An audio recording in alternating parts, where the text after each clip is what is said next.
مدینہ منورہ کی هغه تشریف فرمائی او یا بہر ولی کله به دعوت دپاره میلو ته ته مکي زندګۍ کې او مدني زندګۍ کې خو بیا د جهاد دپاره به ته بدر و بیا احد ته راووته احزاب کې محاصره وه خیبر ته تللی او دارنګې بني مستلق ته تللی او بني قریظه ته تللی دارنګ تبوک ته تللی ځینې مکي صورتونه چې هغه د هجرت نه مخکې او ځینې مدني صورتونه چې هغه د هجرت نه بعد دي د دې کتاب نه بل کتاب بهترین کتاب الله به په محمد رسول الله صلی الله علیه وسلم باندې نازل کړی وی د بل هیڅ کتاب په باره کې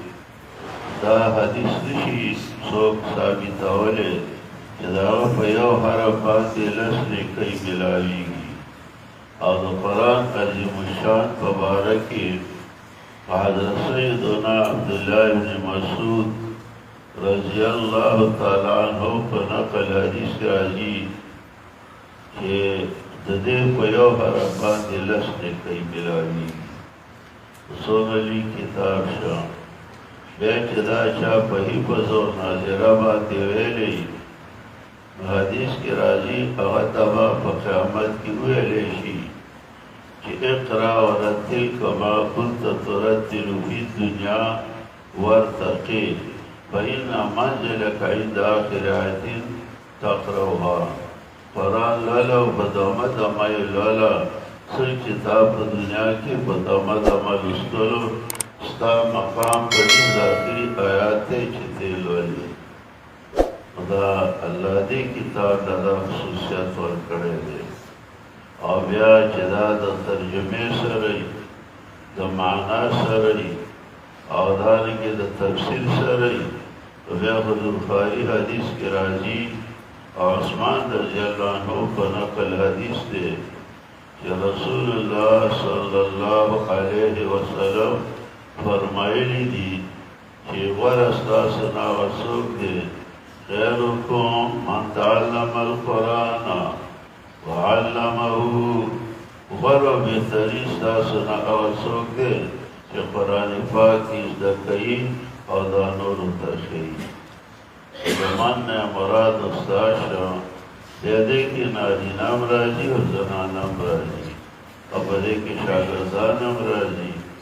یا خو زوقت د طالب العلمی قبل نه سبق وای نو ته تعلم وای باب تفاهم او چې ته بل تکه نو علمه او ته تعلیم وای دا ذلك تعلیم تکه ایو کسي چې بل تکه دې ته تعلیم وای چې د نورو ته وګونه بشکړي اوري نو دې ته تعلم وای نو قرآن طالب العلم او طالب العلم دیسے بہترین ہوئے او دارنگی دا قرآن استاد او دا قرآن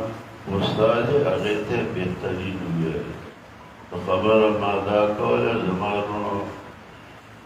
اللہ چید اللہ رب عزت دا دیلی احسان دے چدا بہترین کتاب محمد رسول اللہ تاور کرے ہو باغا نبوت هم ختم ہو او په دې قرآن باندې د آسماني کتابونو رالیږل هغه هم ختم شوي الله یکزق صغیر زیات کم پیغمبران علیهم السلام رالیږلي او دارنګې څلور زبر اصل آسماني کتابونه او صحیفې د الله رالیږلي او د دې وجه قرآن ګڼو صورتونو کې ښودلې ده چې دا مې د دې دپاره لئلا تكون للناس یا لیکون للناس حجة بعد الرسل چې خلق له بیا دا دلیل پاتې نشي الله پیغمبران دی ولې نه رالیږل او دارنګې آسماني کتابونه دی ولې نه رالیږل زه په خبر نه وم خدا باندې الله ورکه کړې ده خصوصا په دې معجزات کې چې الحمدلله په غرونو کې په اواره کې آدارن کو مختلف رضائنوں کی آد قرآن پاک درسونه دي مساجد و مدرسو کی دي ماسترات و درسونه په کورو کی دي دا د الله احسان دی او دا د الله مهرباني ده خصوصا د قرآن پاک د رمضان المبارک سره مناسبت کوم دی لکه دویمې پاره کې الله وایي شهر رمضان الذي انزل فيه القرآن میاشت رمضان هغه ده چې په دې کې د قرآن شروع شوی وه دارنګه سورة القدر کې الله وایي انا انزلناه في ليلة القدر وما أدراك ما ليلة القدر ليلة القدر خير من ألف شهر نو دې ليلة القدر کې د دې شروع شوی وه هغه کومه شپه کې چې د قرآن د وحي شروع شوی وه هغه شپې له الله دونه عزت ورکړو چې په نسې قطعي دا خبره معلومیږي چې هغه د زرو میاشتو نه بهتره ده هغه زر میاشتې چې پای کې دا ليلة القدر نه وي او دې نه څلور اتیا کاله او درې میاشتې پاوشا جوړېږي دا درې اتیا کاله څلور میاشتې بیا وروسته په حساب وکړي نو چې کومه سینه کې دا قرآن او په کومه ژبه باندې د دې بیان نو د دغه انسان به د الله په دربار کې څونه قدر کېږي په ډېر لوی بهترین کتاب دی او دا د الله په نعمتونو کې یو لوی نعمت دی خو که د نعمت شکر دې سته الله مزید توفیق درکوي او که د نعمت شکر دې نه ایسته نو بیا الله الټا هغه نعمت اوچت کړي او دله بیا سزاګانې ورکوي دا د الله احسان و زما ستاسو سره ټینګ ده علاقې ته خو ډېر راغلی یم خو په دې مسجد کې او په دې بانډه کې دا زما ستاسو ملاقات د الله رب العزت د کتاب د اختتام په سلسله کې دی زه هم د الله ډېر شکرونه وباسم او حمدونه به ولویم تاسو د الله حمد و ثنا ویئ چې په دې بانډه کې تاسو ته حق پرست عالمان پیدا کړو او هغوی د قرآن درس تاسو ته وکړو او نن تقریبا د هغې اختتام دی نو که موږ شکر ایستو الله به مزید نعمت راکوي او که شکر هم نه ایستو نو بیا دا نعمت د انسان نه پورته کېږي څلور د څوارلس او یو سل څوارلس سورتونه په قرآن پاک کې دي مکی سورتونه چې دي هغه شپږ دي او دا نور مدني سورتونه چې دي دا ټول یو سل څوارلس جوړېږي نو شپږ اتیا سورتونه پکې مکي دي او اتیا سورتونه پکې مدني دي دا څلور سورتونه ستاسو استاد پرېږدي ما د دې تلاوت وکړو کوشش کوم چې د دې تفسیر او ترجمه ستاسو په مخ کې عرض کوم د اول سورت سورة اللهب وایي لفظ د لهب پکې دوه ځلې راغلی دی یو په اول آیات کې ابي لهب او بل په درېیم آیات کې ذات لهب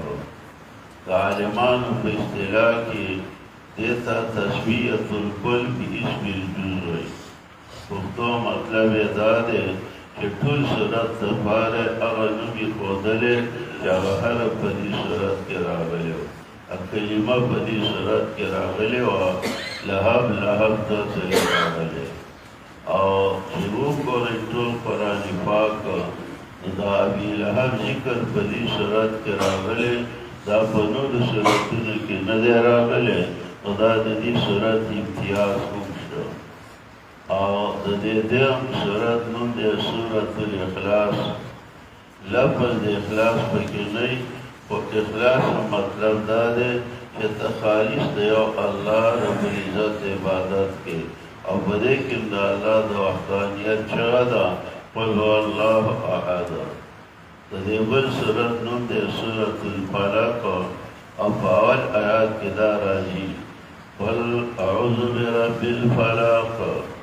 او د دې بل صورت نوم دی الناس. دا شپږ آیاتونه دي. صرف څلورم آیات کې خناس دی، صرف خدای په ناس لفظ نه دی، او نور اول او دویم او دریم او دارنګې پنځم او شپږم دا لفظ د ناس پکې بار بار راغلی. دا ځکه ورته سورت الناس وایي. په هر صورت کې یو خاصه خبره وي، دعوه وي، هغه صورت په هغه باندې راجمع کېږي. د سوره لحد کې هغه خلکو له یېره ورکړې اون د دنیا او اون د آخرت چې څوک کلمه د توحید نه وایي او څوک خطر د محمد رسول الله صلی الله علیه وسلم کوي، چې دنیا کې به هغه تباه کېږي او د آخرت سخت پیدا ده، د آخرت تخفیف پیدا دی چې هغه به جهنم ته ځي. خوا هغه نارینه لکه ابولهب او خوا هغه زنانه چې وامرأته. سوره اخلاص کې هغه مسله ذکر کړې ده چې په هغې باندې یو لک څلېرویشت زره زیات کم پیغمبران او نبیان علیهم السلام راغلي، چې هغه د الله د وحدانیت مسله ده. سوره فلق او سورة الناس سر کې اعوذ برب الفلق قل اعوذ برب الناس لفظ د اعوذ راغلی دی. نو په دې وجه د دې سورتونو دواړو دعوه چې شوه نو دا التعوذ برب الفلق او التعوذ برب الناس. دا هغه ذات په پناهي کې به ځان ورکوي چې هغه د تورې شپې نه سبا راوباسي، او دا هغه ذات په پناهي کې به ځان ورکوي چې هغه تربیت د ټول مخلوق کوي. نو د دواړو صورتونو غټه مسله اعوذ برب الفلق اعوذ برب الناس. دا څو اهمې خبرې دي. سوره لهب وروسته د سورت نصر نه ولې راوړه. د سوره نصر کې الله محمد رسول الله صلی الله علیه وسلم ته درې بشارتونه او زیري ورکړي. یو امداد به در سره کوم، او دویم ملک به دې ازادو. اوس به چې ته مهاجر کړې په دا فتحه به یو ځل راځي، او چې کله مکه مکرمه فتحه شوه نو د دنیا عالم دې ته سترګې نیولې دي، نو بیا به خلک ډلې ډلې د الله په دین او توحید کې داخلېږي. دا درې واړه خبرې دا د نبي علیه السلام په دور کې پوره شوې. اوس الحمدلله هم پوره دي. الله ورسره امداد وکړو. کنی نتیب محمد رسول الله زمون خوب پیغمبر دا چې کله د مور بیبي په ګېډه نو پلار یې مړ شو. د مور بیبي نوم یې و آمینه او د والد محترم نوم یې و عبدالله. نو نبي علیه السلام خپل بابا ولید، زمون د باجوړو په اصطلاح کې پسپرګي وشو، یعنې دا د ابۍ په ګېډه و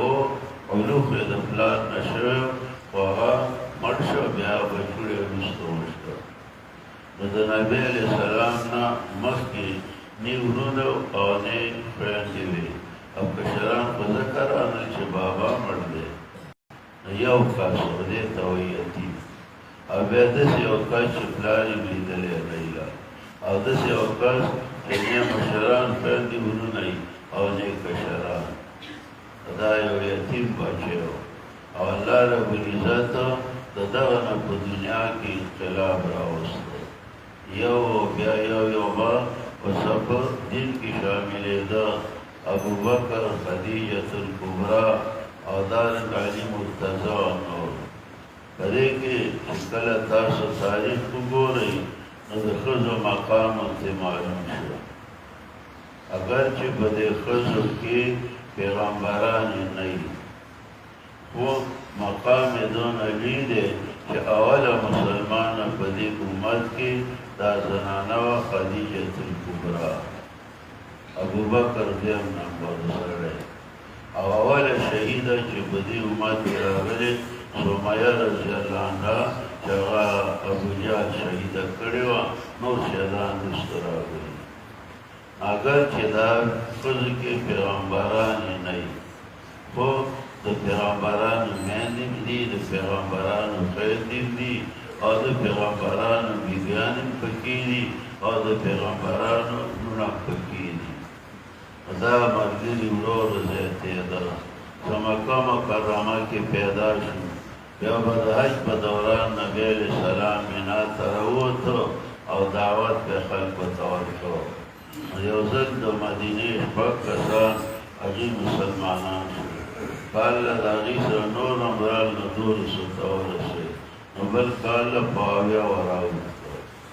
چې 80 باندې وراوښته، دې دپاره پس د تعلیم ضرورت دی. نو نبي علیه السلام سره مدینه منورې ته مصعب ابن عمیر رضی الله عنه ولېږه، او د اسد ابن زراره رضی الله عنه په باغ کې به د قرآن درس کوه. دا دین د قرآن په درسونو تبلیغونه راوړي په تعلیم. مګر د خبرې نه کوو، په تعلیم د څه دا ډېر ټکی تعلیم د قرآن. او دا زه دا مولانا زکریا رحمه الله لیکلي چې د اسد ابن زراره په باغ کې به د قرآن درس کوو. موږ ورته قاري او هغوی ورته مقري وي. دا مطلب یې دی. او ورو ورو بیا مدینه کې الله خلک پیدا کړل. او بیا دا د نبي علیه السلام د هجرت دپاره الله یو مقام تیار کړ، هغه هم هلته لاړ. او بیا مسجد نبوي کې به تعلیمي حلقې وي چې انما بعثت معلما، زه دنیا ته معلم لېږلی شوی. نو د دې تفسیر قرآن 4 سورتونو کې کړی، 4 ځایونو کې کړی چې یعلمهم الکتاب والحکمة، چې خلکو ته به قرآن هم کوي او خلکو ته به احادیث مبارکه هم کوي. نو په دې طریقه باندې خلک زیات شولو او الله رب العزت زموږ دې ملک ته قرآن راورسوه. او الحمدلله دونه درسونه په دې رمضان مبارک کېږي چې د هغې اختتامونه ډېر مشکل دي او موږ ته هم ګرانه شي. خو بیا هم الحمدلله الله له ملګري راکړي. څوک یو ځای له لاړ شي، څوک بل ځای له لاړ شي، څوک بل ځای له لاړ شي. نو بهرحال سورة لهب کې دا وایي چې یو بل ځای رابه ورکوي، هغه دا چې دشمن به دې تباه کېږي او دشمنه به دې تباه کېږي. د دشمن مثال لکه ابولهب او د دشمن مثال لکه د هغه ښځه. بیا سره اخلاص کې د دې وجه وښوده چې اخر د ابولهب او د ده ښځه ولې تباه او برباد شو. نو جواب یې دا وکړو چې هغې د توحید کلمه نه ویله، هغې خو د 380 ته نارې وایي او لا اله الا الله چې دا د وحدانیت کلمه ده، نه دی نه ویله. بیا الله دې مسلمانانو ته د عالیه خزانه نصیب کړې ده چې هغه عقیده د توحید ده، هغه مسله د توحید ده، هغه کلمه د توحید ده چې قل هو الله احد. نو دا حفاظت غواړي چې قیمتي شی در سره وي، ډاکوان هغه د نبي کوي. چې چا سره کلاشینکوف کې اوس ډېر ګران شوي، هغه په پټ محفوظي کې ږدي او بیا د شپې راځي خپله پیره پرې لري. چا سره چې پیسې هغه داسې جب ته نه ورګزاري، په بټوه کې محفوظې ساتي او کله کله ویم شپه دي چې څونه وي. الله چې اختر ته به ختمې شي او که نه څه به ترې پاتې شي. نو دا خزانه ده د توحید، د دې د حفاظت دپاره ستا 2 څوکیداران دي. یو څوکیدار قل اعوذ برب الفلق صورت دی او بل څوکیدار قل اعوذ برب الناس صورت دی. د دې صورتونو وظیفه به کې، د دې تلاوت به کې، نو الله به ته دغه خزانه محفوظه پاتې کړي. او که نه ځان دې دموونه او ذکر او اذکار دې نه کو، نو ټیک ده. ډېر ملګري داسې لکه مثال په طور ځینې تبلیغي ملګري داسې چې هغه چیله ولګوي څو ورځې جګ جګي تسبیح ماړی تسبیحات هم پوره کوي سهار او مازدیګر بیروني ګشم کوي اندروني ګشم کوي او سروزه هم نه قضا کوي خو بیا ایسته شي الله الله بل ورځ ماده کې زموږ جوار څلور میاشتې لګولې اوس بل نه راځي ګشت پسې راړو که د سپینګیرو هغه حاجي صاحب کارګزاري ویله وایي هغه ویلې چې زه ستاسو ډېر زه د پټچۍ یم پټچۍ زموږ خواته تللی دی نو ټینګ د کور یې د پټچۍ د ملکانو په ځمکه دی خو بیخي زما ګاونډي دی او ملانا راځه نو دغه څلور میاشته څه نو په دې ځان خلاص کړه چې زه د پټچۍ له چاته ځي چې نږدې جومات له نه راځي نالنې جومات له ورڅه لاړ شي دارنګې پنجپیرۍ ترجمه کړي یو څو ورځې جګ جګ شي درسونه وکړي د جمعې بیان وکړي او بیا څټ وګرئ نو بیا پېژنې نه چې دا څوک دی دا نه استقامت پکار دی چې تبلیغي شوی نو به د تبلیغ به استقامت راولي او چې پنجپیرۍ شو د قرآن درسونه دې ویل نو دا به د مرګه پورې استقامت ګران دی الله الله نو دې صورت کې او دا د توحید مسله چې دا ستانه ډاکوان لوټ نه کي اعوذ برب الفلق او اعوذ برب الناس کوي بسم الله الرحمن الرحیم تبادی شي دواړه لاسونه د ابولهب او تباش درې ټکي دي په دې کې یو الله تیری کړي چې تبادی شي الله په شرک کې خفه کېږي او الله د خپل نبي په توحید باندې ډېر خفه کېږي او دې وجې نه الله خیرې کوي او دواړه لاسونه یې وویله د ابولهب نو دواړه لاسونه نه مراد ټول بدن دی قرآن د عربو په محاوره راغلی دی هغوی کله لاسونه یادوي مراد یې نه ټول بدن قرآن کې راځي ولا تلقوا بأيديكم إلى التهلكة او قرآن کې راځي سورې حج کې ذلک بما قدمت یداکم او د ابولهب یاد کړ د لمبو پلار د ده خپل نوم عبدالرضا یا عبدالشمس دا دغه زماني شرکي نومونه وو په ابولهب بیا ورته ځکه چې د مخ نه بیا رڼا ختله ډېر ښایسته و او دا د نبی علیه السلام په تورونو کې یو تره و چې کله نبی علیه السلام پیدا شو او مبارکې سترګې وغړولې نو دې دې ابولهب ویځه وه صحیبه د هغې نوم دی ځینې محدثینو ویلي دي چې دا نه ده مسلمانه شوې خو راجح قول دا دی چې دا صحیبه بیا وروستو مسلمانه شوې نوم وه او دې کفر رضی الله تعالی عنها بسته منګیو دا چې نبی علیه السلام پیدا شو په منډه لاړه او ابولهب هغه والي کو نیک و هغه ته د عبدالله بچی وشو هغه میراث نشو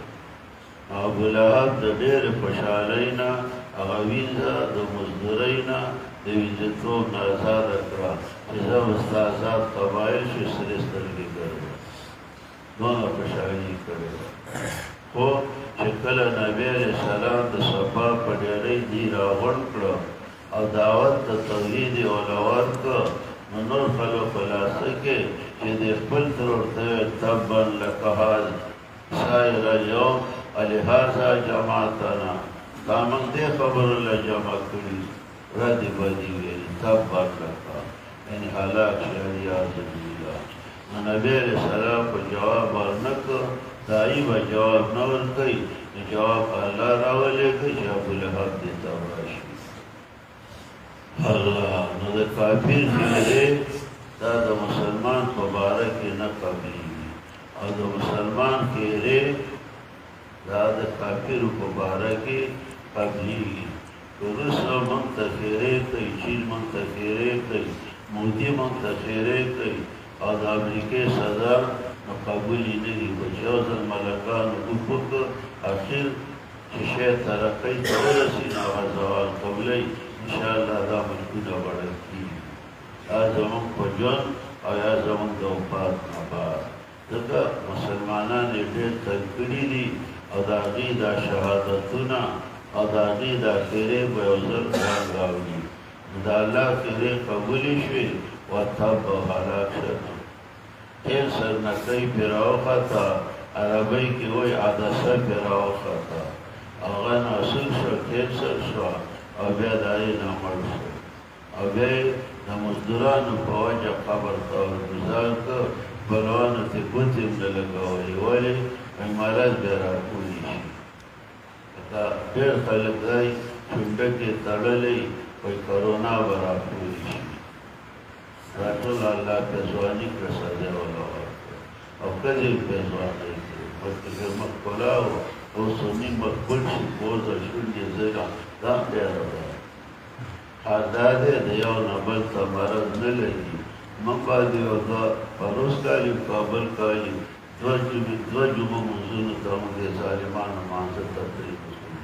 د کرونا لګي او بوجیانو خاصدار برات جمعه نو موږ په مدرسه کې به مونځ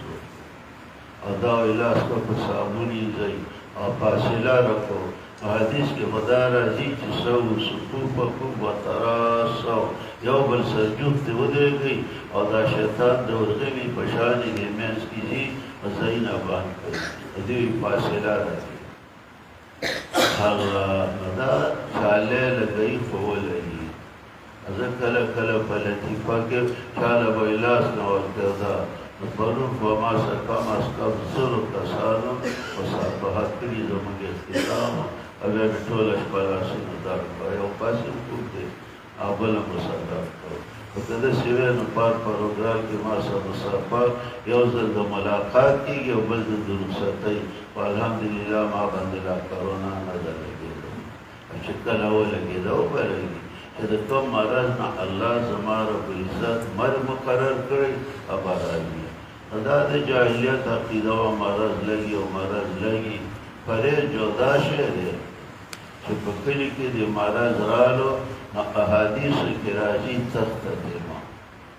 او چې په بله علاقه کې نو احادیثو کې راځي وله مه ورځه پرهیز کوه خیر دی پرهیز جایز دی پښتو کې موږ داسې ویل چې د تېښتې نه تېښته نه وي چې په کلي کې د دغسې مرضونه یې تېښته مه کوه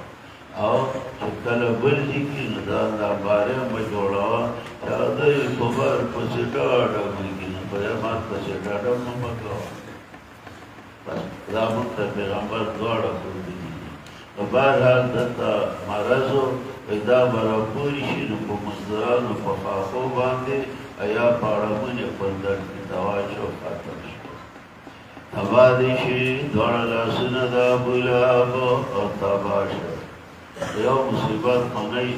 زموږ په دې ملک کې بدعتیان چې دي هغه دغه عید میلادالنبي کوي څونه بدعتیان دي او څونه بریلیان دي او حکومت خو د بریلیانو ملګری او د شیعو ملګری هغې سرکاري طور عید میلادالنبي مناول دا نور لوحې چې کله په دې چوکونو کې هغه ولګي نو بیا بله ورځ پرې بل پوښتلي او زموږ په پاټک کې عید میلادالنبي ډیسي به ایسي به چا به لګولي څوک ګوتې نشي ورغی ابو کال وشو دیم کال خوشه هغسې جیس د عید میلادالنبي ځکه دوی سرکاري طور سره مناو کړی حال دا دی او دلیل څه دی نو دا بدعتیان او بریلیان وایي چې ولې ابولهب عید میلادالنبي نه و کړی خوشحالي د پیدایش پر پیغمبر وکړه هغه ویزې ازاده کړه خو د مشرک د بدعتي او د بریلي او د شیعه ډله د هغه ذهن کار نه کوي حافظې نه وي نو ابولهب خبره حجت دی او کافر و او د کفر نه په دنیا کې تللی اگر چې د پیغمبر تر نو ته به د کافرو خبره کوې که د مسلمانانو به کوې نو داسې څوک وښیوه چې د نبي علیه السلام په پیدایش یې خوشحالي کړې ده او هغه مسلمان دی چې بیا ټیک ده نو دا دلیل دی غلط دی دا اصل کې شپږمې صدۍ کې د نبي علیه السلام نه ډېر وروستو په عراق کې دا بدعت شروع شوی په عراق کې یو باچا مظفرالدین یې نوم و او دا هغه درباري مولا ځکه ځینې درباري مولا چې دربار ته رسېدلی نه وي نو کار نه کوي عوامو نه بیا زیات کوشش کوي د هغه مولا احمد ابن وحید یا عمر ابن وحید هغه ورته ویلي چې کال کې وایي جلسه کې او عید میلاد النبي به کوي هغه به عالمان راغوښتلو دا پولې به یې کولې او دا د شپږمې اوومې صدۍ دور نه دی دا مخکې نه و یعنې شپږ سوه کاله د نبي علیه السلام د هجرت نه بعد دا نه و او دول اسلام کې صحابي رحمت الله علیه لیکلي 3 لکه روپۍ به یې پرې خرڅ کولې خو دا خلکو 3 لکه اوس کورونه او یرګونه دي 3 لکه دول اسلام کې صحابي لیکلي او بیا وایي دا داسې باچا و چې دا څه دا مصرف و اوس مخکې چا تاسو ویلي دي چې سبا شریف د اسلامي ملکونو سفیرانو له تیترانه کړې وه دا کونې پورې مالداره نه وي دا شریفه څونه مالداره او چې وزیر شو بېګیا والا ډوډۍ کړې ده پلار ته پوره دې کړې ده خو دا به اوس خزانه وي نو دا بیا سفید شي د حکومت په خزانه باندې بیا دوی سفید شي بل خو یوه ټیټې ډله دی چېرته تاسو اورېدلي چې وزیر اعظم یا صدر مملکت غریبانانو له زکات ورکړ او په یرغونو کروړونه آماده دي دا د حکومت په پیسو وي دا یې وکړله او دا یې وکړله نو دغه مصرف باچا بس خزانه به یې په دې لګوله نو او عمر زوی د وحیدې چې ملا نو د هغه په باره کې بیا محدثین وایي چې دا متکبره ملا په دین کې نظر کمزور او د سلف صالحینو په باره کې بیا ګستاخي کوله بهرحال نو دا بدعت صدیبه کې شروع شو او دا ځل وایي ابولهب کړی ابولهب خبره خو زموږ دپاره حجت نه دی موږ له د نبي علیه السلام خبره حجت دی موږ له د ابوبکر خبره حجت دی موږ له د عمر او د عثمان او د علي او موږ له د صحابه کرام او د تابعینو خبره حجت دی نو تباه شو اوس مال یې ډېر او مرتبه یې ډېره وه نو بچ نه که د ده نه سزا او عذاب د الله مال د ده ډېر خلک وایي په مال به خلاص شو وایي دا خلاص نه شو په مالدار مال هو مال د ده تاسو یې قصص ویلی دی او په هغې کې د قانون واقعه ده نو که په مال څو خلاصېدی قانون به خلاص شوی هغه سره د قلانه الله په ځمکه باندې ومانډه وما کسبه هغه مرتبه چې ده حاصله کړې وه یعنې پولیسي سردارو د دواړو جهانو د سردار ترو اوچت ده ځکه دا روایت کې راځي چې په ټولو مخلوقاتو کې 2 مخلوقه غوره دي یو پیران او بل انسانان او بیا په دې دواړو کې انسانان غوره دي په پیرانو باندې او بیا په انسانانو کې عرب غوره دي په عجمو باندې او بیا په عربو کې قریشي خاندان غوره دی په نورو خاندانو دا د قریشي خاندانو لوی سردارو او په دې خلاص نه شو اوس هم دا وایي دا صدر مملکت دی او دا وزیر اعظم دی په ریډیوانو په خبرونو کې نوم راځي خو چې دلې شي بیا څوک نه یادوي خو نور ته وزیر اعظم دی بس نوم یې لاړ او ځینې به بیا استوره کوي شي نو دا په دې خلاص نه شو